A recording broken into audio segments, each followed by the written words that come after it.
बोलो बच्चों, कैसे हो? बढ़िया। चलो, हम यूपीएसआई 2025 में जो सीरीज चला रहे हैं, हम क्लास नंबर 7 आज स्टार्ट करते हैं। एक इसका है रेशियो और प्रोपोर्शन का, अनुपात और समानुपात का। ठीक है, आइए इसमें अच्छे से क्वेश्चन लाए हैं, प्रीवियस ईयर के भी क्वेश्चन पूछे गए हैं, एसएससी, जीडी, आरपीएफ, यूपीएसआई, ये सब इसमें क्वेश्चन मिलेंगे। तो पहला क्वेश्चन पे आते हैं। देखो, पहला क्वेश्चन इंपॉर्टेंट है। ये कई बार पूछा भी जा चुका है। ध्यान से पढ़िए पहले, उसके बाद इसका आंसर देखिए एग्जामिनर इसमें पूछना क्या चाह रहा है। तो पहला क्वेश्चन है, एक पिता की आयु अपने पुत्र की आयु की 5 गुनी है। ठीक है, 8 वर्ष बाद उसकी आयु अपने पुत्र की आयु की 2/1/2 गुनी होगी। पिता की वर्तमान आयु वर्षों में कितनी होगी? इसमें पिता और पुत्र की बात कर रहा है, तो हम सीधा स्ट्रेट फॉरवर्ड जो जो पूछ रहा है उसको करते हम चले जाएंगे। तो सबसे पहले क्या लिखेंगे? पिता और पुत्र, पिता अनुपाते पुत्र। इसमें दिया है पिता की आयु अपने पुत्र की आयु की 5 गुनी है। मान लो अगर पुत्र की आयु 1 है तो पिता की 5 गुनी है, पुत्र से 5 गुनी है, तो ये क्या हो जाएगा? 5 गुना हो जाएगा। ठीक है, अब आगे चलते हैं। 8 वर्ष बाद, यानी 8 वर्ष बाद उसकी आयु अपने पुत्र की आयु की 2/1/2 गुनी है। 2/1/2 गुनी का मतलब क्या हुआ? 2 दूना 4, 1 5/2। ये हमारा फ्रैक्शन क्या आ गया? 5/2 आ गया। तो इसमें जो पुत्र की उम्र होगी वो दो वर्ष होगी, और जो पिता की उम्र होगी वो 5 वर्ष होगी। मतलब हम इसको यहाँ पे 2 लिख सकते हैं, यहाँ पे हम इसको 5 लिख सकते हैं। अब देखो यहाँ पे 5:1 को 5:2 तक आने में कितने समय लगा? 10 वर्ष बाद। तो इसका मतलब हम क्रॉस मेथड का जब यूज करेंगे तो 10 इधर भी गुणा कर देंगे, 10 आगे भी गुणा कर देंगे। तो 10 यहाँ भी गुणा कर देते हैं, 10 यहाँ पे। अब हम क्रॉस मेथड का यूज कर लेते हैं। तो गुणा करो, 2 पंचे 10, 5 करना 5। जो इसका डिफरेंस आया वो कितना आया? 5 आया। अर्थात जो पहले वाले का अनुपात आया उसका जो डिफरेंस निकाला हमने 5 निकाला। अब इसमें मल्टीप्लाई कर लेते हैं, 10 बचे 50, और 10 दूना 20। जो इसका डिफरेंस आया कितना है? 50 में 20 घटा देंगे तो कितना आएगा? 30। जब हम दोनों का डिफरेंस निकाल लेते हैं तो क्या करते हैं? ऊपर वाले डिफरेंस और नीचे वाले डिफरेंस को हम इक्वल कर लेते हैं। मतलब 5 यूनिट बराबर दिया है 30 के, तो 1 यूनिट बराबर कितना होगा? 30/5, 5 छंग 30, अर्थात 1 यूनिट का मान जो आ गया 6 आ गया। तो इस तरह से हमने 1 यूनिट का मान 6 निकाला। अब पूछ रहा है पिता की वर्तमान आयु वर्षों में, तो पिता की जो वर्तमान आयु कितना है? 5 है। हम इसी 5 से हम 6 से गुणा कर देंगे, तो 5 गुणे 6 तो 30 वर्ष। ये बच्चों किस ऑप्शन में मिल रहा है 30 वर्ष? Option A is right answer. ठीक है, तो जो हमारी पिता की वर्तमान में आयु आई वो 30 वर्ष आई। ठीक है बच्चों, यदि बच्चों आपको क्वेश्चन समझ में आया हो तो वीडियो को लाइक और सब्सक्राइब करना न भूलेगा। अगर आप लाइक और सब्सक्राइब करोगे तभी तो मजा आएगा पढ़ाने में, तो हम और अच्छे से क्वेश्चन आपको लाएंगे। ठीक है, हमें भी एनर्जी मिलेगी। ठीक है, तो हम आते हैं क्वेश्चन नंबर 2 में। पहला क्वेश्चन समझ में आया कि नहीं है? अगर समझ में आएगा तो आप थंब और लाइक जरूर कर दीजिएगा। चलो हम क्वेश्चन नंबर 2 में आते हैं। सारे आज एग्जाम ओरिएंटेड क्वेश्चन है, ये प्रीवियस ईयर के क्वेश्चन है, ये रेलवे, एसएससी, जीडी, ये सब में आए हुए हैं क्वेश्चन। क्वेश्चन नंबर 2 पे देखो, क्वेश्चन नंबर 2 क्या कह रहा है? मदन कनिका से 10 वर्ष छोटा है। मदन कनिका से 10 वर्ष छोटा है। यदि 5 वर्ष पहले उनकी आयु का अनुपात 1:2 है, तो मदन और कनिका का अनुपात कितना दिया है? 1:2 दिया है। एक कब दिया है? 5 वर्ष पहले। ये 5 वर्ष पहले, 5 वर्ष पहले मदन और कनिका की जो अनुपात दिया है वो 1:2 दिया है। तो पूछ रहा है तो कनिका की आय क्या है? इसमें कनिका की आय पूछ रहा है। तो बच्चों देखो, हम ऊपर वाले जो लाइन, एक लाइन लिखी है, इसी से हम पूरा कॉन्सेप्ट है इस सवाल में। तो मदन कनिका से 1 वर्ष छोटा है, मतलब जो 1 है वो मदन कनिका से 10 वर्ष छोटा है। इसका मतलब क्या हुआ? 1 और 2 का डिफरेंस क्या हो गया? 1 हुआ। 1 किसके बराबर है? 10 वर्ष के, अर्थात 1 यूनिट बराबर 10 के। एक यूनिट बराबर 10 के। तो पूछ क्या रहा है, कनिका की आयु ज्ञात करो। तो कनिका की आयु कितना है, 20, 2 है तो 2 गुणे इस 10 से गुणा कर देंगे, 10 दूनी 20 वर्ष। लेकिन बच्चों ये 20 वर्ष आंसर नहीं आएगा, एक कब आया, तो कौन कह रहा है, तो 5 वर्ष पहले की आयु है। तो अब की आयु क्या होगी, यानी 5 वर्ष पहले चले आएंगे तो 20 में क्या करेंगे, 5, ये 5 वर्ष पहले है। तो अगर अब हमें निकालना हुआ तो क्या करेंगे हम, 20 में हम 5 घटा देंगे, तो 20 माइनस 5। इस तरह से हमारी कनिका की जो आयु होगी वो 15 वर्ष होगी। तो हमारा ऑप्शन किसमें मिल रहा है, ऑप्शन बी में। ठीक है बच्चों, ये हमारा option B is right answer. आप इसको इंटरनेट पे ढूंढोगे या कहीं देखोगे तो बेसिक्स अगर जाओगे तो बहुत लंबा दिया गया है, इसमें क्या एक्स और वाई मान करके फिर उसका अनुपात फिर उसका योग, यानी बहुत लंबा है। तो सबसे पहले क्या है, मदन और कनिका में अनुपात है, अनुपात है, दो दिया है, इसका हम डिफरेंस निकालिए, एक आया, एक किसके बराबर है, मदन कनिका से 10 वर्ष छोटा है, तो एक यूनिट बराबर 10 वर्ष हो गए। तो हमारा तो पूछ रहा है कनिका की आयु, तो कनिका कितना अनुपात दिया, 2 दिया, 2 से और 10 से गुणा कर दिए, 20 वर्ष आया। लेकिन ये कब था, 20 वर्ष पहले। तो अब पूछना चाह रहा है, तो 20 में हम 5 घटा दिए, ये 5 कहाँ पाए भाई, 5 वर्ष पहले, तो 20 में 5 घटा दिए, 15 वर्ष आंसर आ गया। Option B is right answer. ठीक है, ये सवाल समझ में आई हो बच्चों, तो आप वीडियो को लाइक जरूर कर दीजिए। क्वेश्चन नंबर हम 3 पे आते हैं।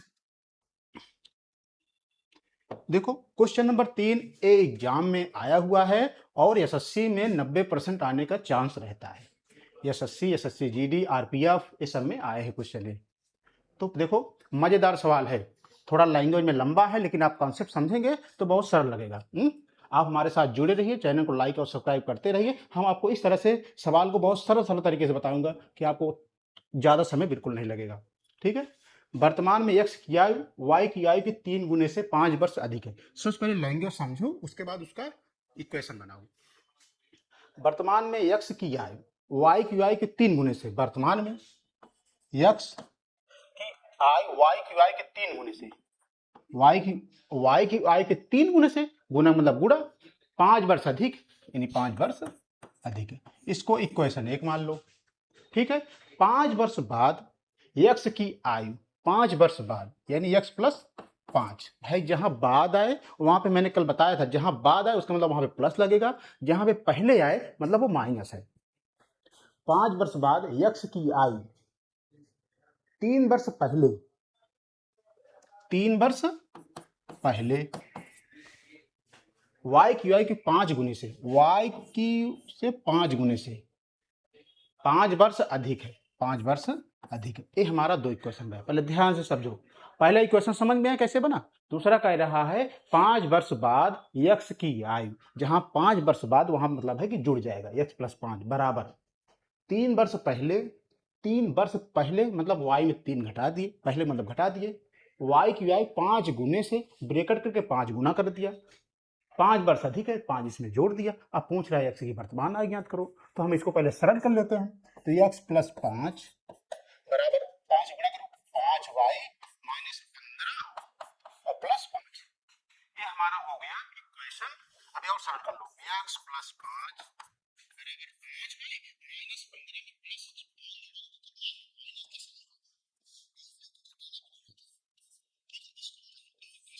अब देखो पहले इक्वेशन में x बराबर 3y प्लस 5 है, तो यही x का मान इसमें रख दो इक्वेशन 2 में। जब इसकी जगह क्या रखेंगे 3y और प्लस 5, ये 5 है ही है, बराबर 5y माइनस 10 के। ठीक है, अब इसको जोड़ो, 3y 5 5 10 बराबर 5y माइनस 10 के। अब क्या करते हैं, चर संख्या एक तरफ करते हैं, अचर संख्या एक तरफ करते हैं। मतलब चर का मतलब क्या हुआ, वाई वाई जो शब्दों में हो, तो 3y, ये 5y इधर चला जाएगा तो माइनस। भाई जब कोई संख्या अगर बराबर के इधर आती है उधर आती है तो जो आपस में चिन्ह होते हैं वो बदल जाते हैं। तो मतलब 3y माइनस 5y बराबर क्या हो जाएगा, माइनस 10 के। 3 में 5 घट जाएगा तो माइनस 2 आएगा, तो माइनस 2y बराबर माइनस 20 के। तो y बराबर कितना आ गया, 20/2। इसका मतलब y का मान 10 आ गया।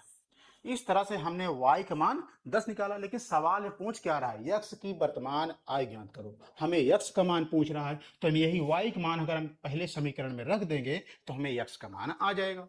तो रखो 3, y का मान 10 दिया है और प्लस 5, तो गुणा करो 10 तिया 30, 5 35। इस तरह से जो x का मान इतना आया 35 वर्ष। ये किस ऑप्शन में दिया है, ऑप्शन डी में। तो जो x का मान होगा वो 35 वर्ष होगा, यानी x 35 साल का है और जो y है वो 10 साल का है। इस तरह से एक क्वेश्चन लगेगा। ये बहुत इंपॉर्टेंट क्वेश्चन है, कई बार आ चुका है, इसलिए मैंने अपने इसको इस सीरीज में ऐड किया हूं। ये सरल तरीके से मैंने आपको समझा दिया कि नहीं।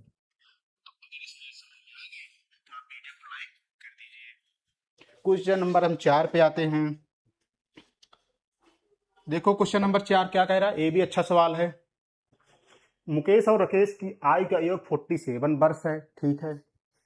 4 वर्ष बाद, उसके आगे चलते हैं, मुकेश की आय और राकेश की आय तो 4 गुनी हो जाएगी, ठीक है। तो राकेश की आय क्या है, इसमें आपको हम 20 सेकंड का समय दे रहे हैं। आप एक बार आप ट्राई करके देखिए, उसके बाद मैं तो आपको बताता हूँ। चलो 20 सेकंड का समय दे रहे हैं, 20 सेकंड से ज्यादा नहीं लगना चाहिए। ये क्वेश्चन नंबर 4 है। अब देखो, मुकेश और राकेश की आय का योग 47 है, ठीक है। तो यहाँ पे मुकेश हैं, यहाँ पे राकेश हैं, इनका योग जो है वो कितना दिया है, 47 दिया है। यहां तक समझ गए कि नहीं। अब कह रहा है 4 वर्ष बाद मुकेश की आयु राकेश की आयु की 4 गुनी हो जाएगी। 4 वर्ष बाद, तो भाई जब इसमें दिया मुकेश और राकेश की आयु 47 है, तो 4 वर्ष बाद इसका मतलब 4 वर्ष इसमें भी बढ़ेगा और 4 वर्ष इसमें भी बढ़ेगा, तो कितना हो जाएगा, टोटल 8 वर्ष हो जाएगा। तो 8 वर्ष यानी 47 और प्लस 8 कितना हो जाएगा, 47 प्लस 8, 8 7 15, 4 1 55। अर्थात 4 वर्ष बाद मुकेश और राकेश की उम्र जोड़ करके कितना हुआ, 55 वर्ष हुआ। अब क्या कह रहा है, मुकेश की आयु की 4 गुनी, मुकेश की आयु राकेश की आयु की 4 गुनी हो जाएगी। इसका मतलब मान लो मुकेश की एक मान ओ राकेश की अगर एक मान लें तो मुकेश की कितनी हो जाएगी, 4 गुनी हो जाएगी। ये अनुपात हो जाएगा। जब अनुपात मिल जाए तो हम क्या मानते हैं, आर मान लेते हैं। तो 4r प्लस 1r ये किसके बराबर है, 55 के। तो 4 1 5r बराबर 55 के। तो r का मान कितना आया, 55/5। तो r बराबर 11। इस तरह से हमने r का मान जो निकाला 11 निकाल लिया। अब कह रहा है राकेश की आय, तो राकेश की आय कौन सी है, यही ये 11 हो गई, यानी एक है तो एक का मतलब कितना मान दिया, 11 दिया है। लेकिन ये कब दिया है, 4 वर्ष बाद दिया है। तो 4 वर्ष बाद दिया है, तो अब वर्तमान में क्या हो जाएगा, यही 4 हम घटा देंगे किसमें, 11 में। तो हम 11 में अगर 4 घटा दिए तो हमारी वर्तमान आयु मालूम हो जाएगी, किसकी, राकेश की। यही आंसर हो गया। अब एक बहुत सारे लोग को दिमाग में ये नहीं समझ में आ रहा होगा कि सर ये 4 कहाँ से आ गए। भाई हमें पूछ रहा है राकेश की वर्तमान आय ज्ञात करो, ये तो हम 4 वर्ष की आय निकाले, 11 वर्ष ना, 4 वर्ष बाद। तो वर्तमान में क्या है, 4 वर्ष हम पहले आएंगे तो हम क्या करेंगे, 11 में 4 घटा देंगे, तभी तो हमें वर्तमान आयु मिलेगी राकेश की। तो हमारा आंसर क्या आया, 7 वर्ष आया। एक किस ऑप्शन में है, ऑप्शन डी। ठीक है, इस तरह से क्वेश्चन नंबर 4 लगेगा। अब आते हैं क्वेश्चन नंबर 5 पे। क्वेश्चन नंबर 5 देखो, अच्छा सवाल है, कई बार आ भी चुका है। कह रहा एक आदमी की उम्र उसके बेटे की उम्र की 3 गुनी है, ठीक है। 10 साल बाद पिता की उम्र बेटे की उम्र की दुगनी हो जाएगी। चलो, उस आदमी की वर्तमान उम्र क्या है। इसमें एग्जामिनर जो जो पूछा है आप उस तरह से क्वेश्चन बनाते चलिए, सवाल आराम से सॉल्व हो जाएगा। तो देखो इसमें कह रहा है, इसमें पिता और पुत्र का अनुपात दिया है, तो सबसे पहले क्या लिख देते हैं, फादर अनुपात सन। एक आदमी की उम्र उसके बेटे की उम्र की 3 गुनी है। यदि बेटे की उम्र 1 है तो 3 गुनी है फादर की, तो 3 हो जाएगी। ए वाला अनुपात समझ गए कैसे बना। अब आगे चलते हैं, 10 साल बाद, 10 साल बाद देख मतलब है कि प्लस में होगा। पिता की उम्र बेटे की उम्र की दुगनी है, पिता की उम्र, तो अगर हम इसकी 1 है, इसकी कितनी हो जाएगी, 2 गुनी हो जाएगी। अब कब हो जा रही है, यहाँ से यहाँ अनुपात बनने कब हो रहा है, 10 साल बाद, तो यानी +10 और +10। अब हम इसमें क्रॉस मेथड का यूज कर लेते हैं। तो गुणा करो, 1 में 3 से गुणा करोगे 3, 2 में से 1 गुणा करोगे 2। इसका जो डिफरेंस आया क्या आया, 1 आया। ठीक है, पहला वाला जो डिफरेंस निकाल लिया 1 आ गया। अब इसमें गुणा करो, 10 एकम 10 और 10 दूना 20। जो इसका डिफरेंस आया कितना आया, 10 आया। अब हम जब दोनों का डिफरेंस आ जाए तो हम क्या कर लेते हैं, बराबर कर लेते हैं। भाई हमें 1 यूनिट का मान निकालना रहता है, तो यानी 1 यूनिट का मान यहाँ पे खुद ही दिया है, 1 यूनिट का मान दिया है 10। अब हमें पूछ क्या रहा, पूछ रहा है उस आदमी की वर्तमान उम्र, यानी पिता की उम्र पूछ रहा है। तो पिता की उम्र पहले वाले अनुपात क्या दिया है, 3 दिया है, तो 3 और इस 10 से हम गुणा कर देंगे। तो इस तरह से कितना आ जाएगा आंसर, 10 तिहाई 30 वर्ष। तो जो वर्तमान में पिता की उम्र होगी वो 30 वर्ष होगी। एक इस ऑप्शन में दिया है, ऑप्शन बी में। इस तरह से क्वेश्चन बहुत पूछे जाते हैं, चाहे यूपीएसआई हो, चाहे यूपी कांस्टेबल हो, चाहे एसएससी हो, सीजीएल हो, सीएचएसएल हो, एमटीएस हो, यूपी ट्रिपल एससी पेट, इसमें भी पूछे जाते हैं। ठीक है, ये बढ़िया सवाल था, इसको आप इंपॉर्टेंट लिख सकते हैं। अब क्वेश्चन नंबर हम 6 पे चलते हैं। तो समझ में आया बच्चों? अगर समझ में आया तो वीडियो को लाइक कर दीजिएगा। क्वेश्चन नंबर 6 देखो, ए एसएससी सीजीएल में मेंस में आया हुआ है क्वेश्चन है। मैं आज आपको प्रीवियस ईयर की ही जितने अनुपात समान के क्वेश्चन आए हैं मैं वही पढ़ा रहा हूं। देखो है तो छोटा सवाल लेकिन थोड़ा आप कैलकुलेटिव है। कैसे, इफ यदि 5x प्लस 3y, जो क्रॉस है वो बटे दिया है, 5x प्लस 3y बटे 5x माइनस 3y बराबर 7/3, तो यक्स अनुपात y का मान ज्ञात करना है। तो सबसे पहले इक्वेशन दिया क्या है, 5x प्लस 3y, ठीक है, बटे 5x माइनस 3y बराबर 7/3। अब इसको सॉल्व करो, यानी क्रॉस मल्टीपल कर दो। तो 3 में इसमें गुणा करेंगे, 3 5 15x, 3 3 9y बराबर 7 5 35x और 7 3 21y। अब क्या करते हैं, x को एक तरफ करते हैं, y को एक तरफ करते हैं। मेरा कहने का मतलब ये है कि 15x जब 35x बराबर के इस तरफ आ जाएगा तो कोई भी संख्या अगर पक्षांतर होती है तो उसके चिन्ह आपस में बदल जाते हैं। मतलब 15x 35x इस तरफ आएगा तो क्या हो जाएगा, माइनस 35x बराबर माइनस 21y, और जब प्लस 9y उस तरफ जाएगा तो क्या हो जाएगा, माइनस 9y। अब 15 में 35 कैसे होगा, 15 में 35 घटाओ तो ऋण में आएगा, ऋण 0, 3 में से गए 2x बराबर माइनस 21 और माइनस 9, माइनस कितना जाएगा 30 के। अब देखो दोनों तरफ माइनस है, बराबर के कट गया, एक 0 से एक 0 कट गया, मतलब क्या आया 2x बराबर 3y। बहुत लोग तो इक्वेशन भी नहीं सॉल्व कर पाएंगे, इसलिए मैं बेसिक से बता रहा हूं आपको कि पक्षांतर माइनस इधर उधर जाता है तो कैसे प्लस होता है, कौन कौन सी गणना घटेगी, इसलिए मैं आपको बेसिक से बता रहा हूं। 2x बराबर 3y। अब हमें इसको हम इस तरह से लिख सकते हैं, x बटे y, मतलब क्या है, x का अनुपात कितना दिया है, 3 दिया है, y का अनुपात कितना दिया है, 2 दिया है। तो जो x और y का अनुपात आया वो क्या आया, 3:2। कहीं ऑप्शन में मिल रहा है 3:2, ऑप्शन बी में मिल रहा है।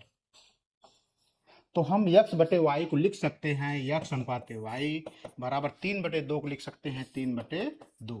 तो हमारा option B is right answer. है कि नहीं मजेदार सवाल है, देखो सरल है। अब क्वेश्चन नंबर हम 7 पे आते हैं। क्वेश्चन नंबर 7 ये भी आया हुआ है, एसएससी सीजीएल में आया हुआ है 2023 में। देखो इसको मैं आपको होमवर्क दे देता हूं, आप इसको लगा के आइएगा और कमेंट में आंसर बता दीजिएगा, ठीक है। AHW है, ठीक है। इस तरह से आज जो सेशन था पार्ट 7 रेशियो एंड प्रोपोर्शन का वो समाप्त होता है। बच्चों अगर आपको सवाल पसंद आई हो तो आप वीडियो को लाइक और सब्सक्राइब कर दीजिए। कल हम लाएंगे क्लास 8, कल बढ़िया बढ़िया सवाल लाएंगे। चलो।